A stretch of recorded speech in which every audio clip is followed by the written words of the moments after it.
ဒီနေ့ကတော့ဘယ်နဲ့အစောရင်အောင်လူစိတ်ခောက်ကလေးကက်ချင်တော့ဒါအနှစ်လေးဆက်ချက်ပါမယ်ပထမပိုင်းဟာလေးကတော့မရိုက်ထားလိုက်ပါနော်ဒါလေးကစစ်တော်လေးကိုပြင်ဆင်ထားတာဒါလေးကယူနေစူအောင်တင်ထားတာပါဒါလေးကပဲစိတ်မောင်လေးဖြောထားတာပါရှင်စစ်သားတရေလောက်ဆိုရင်ရပါတယ်နော်တရေလောက်ဆိုရင်ဒီရာလေးလေးခန်းလာနဲ့စစ်သားကိုနေပြလိုက်တော့ပါပြီခုလိုရင်းနှီးလေးရမ်းမဆူလာခင်မြုပ်လေးတွေထားနေချိန်မှာဖြောထားတဲ့ပဲစိတ်မောင်လေးကိုထည့်လိုက်ပါမယ်ဒီပဲစိတ်မောင်လေးကတ်တော့မှဆိုလို့ဖြည်းဖြည်းချင်းနဲ့ကြာ3မိနစ်5မိနစ်လောက်မှုပေးရပါမယ်အကုန်လုံးပဲစိတ်မောင်လေးပုံမှန်ဆူလာပြီဆိုတာနဲ့စစ်သားထားတဲ့ချက်သားတွေထည့်ပါမယ်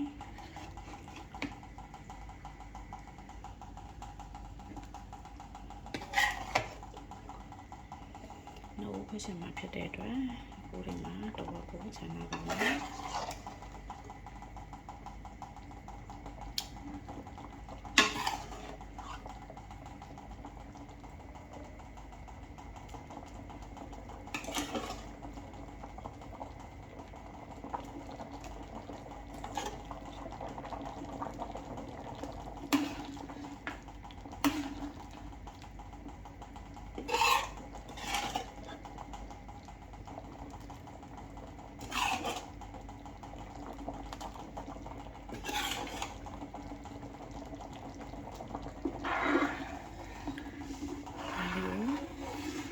ဖြည်းလေးနဲ့ပဲစိတ်မုံနဲ့လေးပြောက်တော့မွေးပေးပါမယ်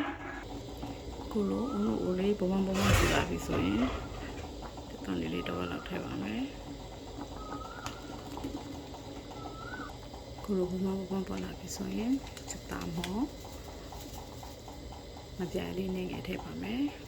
အများကြီးထည့်စရာမလိုပါဘူးစီတက်တဲ့အချိန်ကတခါတည်းချိုးငယ်ပြင်းပြင်းလေးထည့်ရပေးတာအတွက်ကြောင့်ပါဟိုစိမ့်လေးစားထည့်ပါမယ်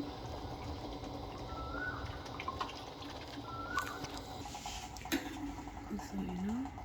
လူစိမ်းကိုဆိုလေးကိုခဏနေတာကြာလို့ရှိရင်ချလိုက်လို့မိပိတ်ပြီးချလိုက်လို့ရပါပြီ။အော်မီလို့ဘဲဝလေးလည်းထည့်လိုက်ပါမယ်။ချိုးတက်လေးကဲဝအောင်လို့ပါ